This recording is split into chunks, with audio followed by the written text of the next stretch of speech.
ಇನ್ನು ವಿಪಕ್ಷದಲ್ಲಿದ್ದಾಗ ಅಂದಿನ ಬಿಜೆಪಿ ಸರ್ಕಾರದ 40% ಸರ್ಕಾರ ಅಂತ ಆರೋಪ ಮಾಡ್ತಾನೆ ತನ್ನ ಸರ್ಕಾರವನ್ನು ರಚನೆ ಮಾಡಿದ ಕಾಂಗ್ರೆಸ್ಗೆ ಈಗ ಅದೇ ಗುತ್ತಿಗೆದಾರರು ಗಂಭೀರವಾದಂಥ ಆರೋಪವನ್ನು ಮಾಡ್ತಿದ್ದಾರೆ.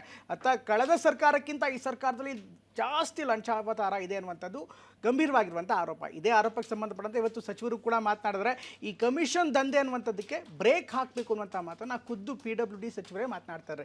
ಇನ್ನು ಬಿಜೆಪಿ ಇದನ್ನೇ ಅಸ್ತ್ರವಾಗಿ ಇಟ್ಕೊಂಡು ಸರ್ಕಾರದ ವಿರುದ್ಧ ಹರಿಯಾಯ್ತಾ ಇದೆ.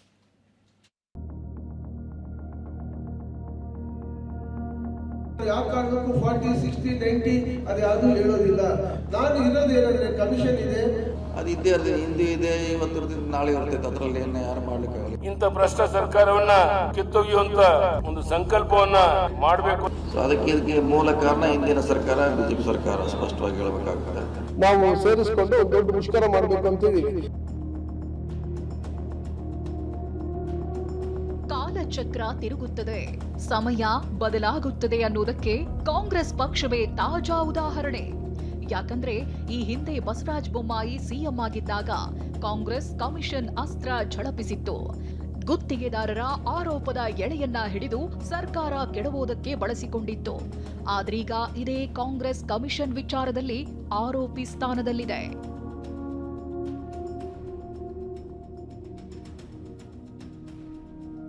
ವಿಷಯ ಅಂದ್ರೆ ರಾಜ್ಯ ಸರ್ಕಾರದ ವಿರುದ್ಧ ಗುತ್ತಿಗೆದಾರರು ಮತ್ತೆ ಸಿಡಿದಿದ್ದಾರೆ. ಈ ಹಿಂದಿನ ಬಿಜೆಪಿ ಸರ್ಕಾರಕ್ಕಿಂತಲೂ ಈಗಿನ ಸರ್ಕಾರದಲ್ಲಿ ಕಮಿಷನ್ ಹೆಚ್ಚಾಗಿರೋದಾಗಿ ಆರೋಪಿಸಿದ್ದಾರೆ. ಜೊತೆಗೆ ನಗರಾಭಿವೃದ್ಧಿ ಇಲಾಖೆಯಲ್ಲಿ ಮಧ್ಯವರ್ತಿಗಳ ಮೂಲಕ ಆಡಳಿತ ನಡೆಯುತ್ತಿರೋದಾಗಿ ಹೇಳಿದ್ದಾರೆ. ಇನ್ನು ಸರ್ಕಾರ ಕೊಡಬೇಕಿರೋ 37,000 ಕೋಟಿ ಕೊಡುವಂತೆ ಡೆಡ್ ಲೈನ್ ಕೊಟ್ಟಿದ್ದಾರೆ. ಯಾವ ಕಾರಣಕ್ಕೂ 40, 60, 90 ಅದು ಯಾವುದು ಹೇಳೋದಿಲ್ಲ.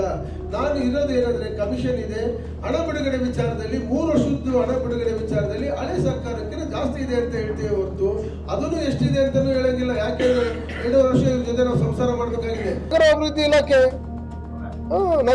ಇಲಾಖೆ ಯಾವುದು ವೆರಿ ಸಿಂಪಲ್. ಯಾಕೆ ಗೊತ್ತಾ, ಅವರು ಯಾರ ಕೈಗೂ ಸಿಗಲ್ಲ, ಯಾವ ಮೀಟಿಂಗು ಮಾಡಲ್ಲ, ಎಲ್ಲ ಮಧ್ಯವರ್ತಿಗಳ ಮುಖಾಂತರ ಆಡಳಿತ ಮಾಡ್ತಾರೆ. ಇವತ್ತಿನ ಸಭೆ ನಮ್ದು 37,000 ಕೋಟಿ ಪೆಂಡಿಂಗ್ ಬಿಲ್ ಇರ್ತಕ್ಕಂಥದ್ದು ನಮಗೆ ಸರ್ಕಾರ ಕೊಡಬೇಕು. ಮನೆ ಮುಖ್ಯಮಂತ್ರಿಗಳು ಇಮಿಡಿಯೇಟ್ ಆಗಿ ಒಂದು ಸ್ಟೇಜ್ ಅಲ್ಲಿ ರಿಲೀಸ್ ಮಾಡಬೇಕು. ರಿಲೀಸ್ ಮಾಡಲಿಲ್ಲ ಅಂದ್ರೆ ನಾವು 6ನೇ ತಾರೀಕು 3ನೇ ತಾರೀಕು ಸುಮಾರು 25,000ರಿಂದ 30,000 ಜನ ನಾವು ಸೇರಿಸಿಕೊಂಡು ಒಂದು ದೊಡ್ಡ ಮುಷ್ಕರ ಮಾಡಬೇಕು ಅಂತ ಇದೀವಿ.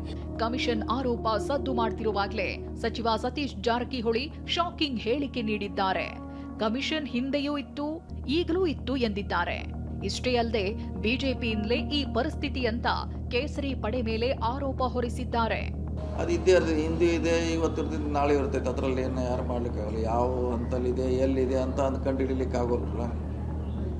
ಎಲ್ಲಿ ಅಂತ ಕಂಡುಹಿಡಿಯೋರು ಈ ಕಡೆ ಒಬ್ಬಿರ್ತಾನೆ, ಆ ಕಡೆ ಒಬ್ಬಿರ್ತಾನೆ, ಇಲ್ಲಿ ಆರೋಪ ಮಾಡ್ತಾರೆ, ಆ ಕಡೆ ಆರೋಪ ಮಾಡ್ತಾರೆ. ಹಿಂದೂ ಇದೆ, ಇವತ್ತು ಇರ್ತೈತೆ, ನಾಳೆ ಇರ್ತದೆ. ನಿಯಂತ್ರಣ ಮಾಡಬೇಕು, ಬ್ರೇಕ್ ಹಾಕಬೇಕು ಅಷ್ಟೇ. ಹಿಂದೆ ಬಿಜೆಪಿ ಸರ್ಕಾರದಲ್ಲಿ ಬಜೆಟ್ ಸಪೋರ್ಟ್ ಇಲ್ಲದೆ ಕೊಟ್ಟೋಗಿದ್ದಾರೆ. ಹೀಗಾಗಿ ಬ್ಯಾಲೆನ್ಸ್ ಆಗಲಿಕ್ಕೆ ಅದು ಮೂಲ ಕಾರಣ. ಸೊ ಅವರು ಆ ರೀತಿ ಮಾಡದೇ ಹೋಗಿದ್ರೆ ಬಿಜೆಪಿ ಅವರು ಹಿಂದಿನ ಸರ್ಕಾರ, ಸೊ ಈ ಪರಿಸ್ಥಿತಿ ನಿರ್ಮಾಣ ಆಗ್ತಿರ್ಲಿಲ್ಲ. ಸೊ ಇದಕ್ಕೆ ಮೂಲ ಕಾರಣ ಹಿಂದಿನ ಸರ್ಕಾರ, ಬಿಜೆಪಿ ಸರ್ಕಾರ, ಸ್ಪಷ್ಟವಾಗಿ ಹೇಳಬೇಕಾಗುತ್ತೆ. ಇದೇ ಕಾಂಗ್ರೆಸ್ ನಾಯಕರು ಈ ಹಿಂದೆ ಬಿಜೆಪಿ ಸರ್ಕಾರದ ವಿರುದ್ಧ 40% ಕಮಿಷನ್ ಬಾಣ ಹೂಡಿದ್ರು. ಇದೀಗ ಕಮಿಷನ್ ಆರೋಪವನ್ನೇ ಉಲ್ಲೇಖಿಸಿರೋ ಮಾಜಿ ಸಿಎಂ BSY ಗುತ್ತಿಗೆದಾರರೇ ಸರ್ಕಾರದ ವಿರುದ್ಧ ಸಿಡಿದಿದ್ದಾರೆ ಅಂದ್ರು. ಕಾಂಟ್ರಾಕ್ಟರ್ ಗುತ್ತಿಗೆದಾರರಿದ್ದಾರೆ, ಅವರಿಗೆ 15-20 ಸಾವಿರ ಕೋಟಿಗೂ ಹೆಚ್ಚು ಬಿಲ್ ಬಂದಿಲ್ಲ ಅಂತೇಳಿ ಅವರೇನು ಮುಂದೆ ಯಾವುದೇ ಕೆಲಸವನ್ನು ಮಾಡಲ್ಲ ಅಂತೇಳಿ ಸರ್ಕಾರದ ವಿರುದ್ಧ ತಿರುಗಿ ಬಿದ್ದಿರೋದನ್ನ ನೀವು ನೋಡಿದ್ದೀರಾ. ಇಂಥ ಭ್ರಷ್ಟ ಸರ್ಕಾರವನ್ನ ಕಿತ್ತೊಗೆಯುವಂತ ಒಂದು ಸಂಕಲ್ಪವನ್ನ ನಾವು ನೀವೆಲ್ಲ ಸೇರಿ ಮಾಡಬೇಕು ಅಂತ ವಿನಂತಿ ಮಾಡ್ತೇನೆ. ಬಿಜೆಪಿ ಸರ್ಕಾರಕ್ಕಿಂತಲೂ ಕಾಂಗ್ರೆಸ್ ಸರ್ಕಾರದಲ್ಲಿ ಕಮಿಷನ್ ಹೆಚ್ಚು ಅಂತ ಗುತ್ತಿಗೆದಾರರು ಅಬ್ಬರಿಸುತ್ತಿದ್ದಾರೆ. ಮಾರ್ಚ್ 6ಕ್ಕೆ ಡೆಡ್ ಲೈನ್ ಕೂಡ ಕೊಟ್ಟಿದ್ದಾರೆ. ಈ ಮಧ್ಯೆ ಬಿಜೆಪಿ ನಾಯಕರು ಅದು ಹೇಗೆ ಈ ಅಸ್ತ್ರವನ್ನ ಬಳಸಿಕೊಳ್ಳುತ್ತಾರೆ ಅನ್ನೋದನ್ನ ಕಾದು ನೋಡಬೇಕಿದೆ.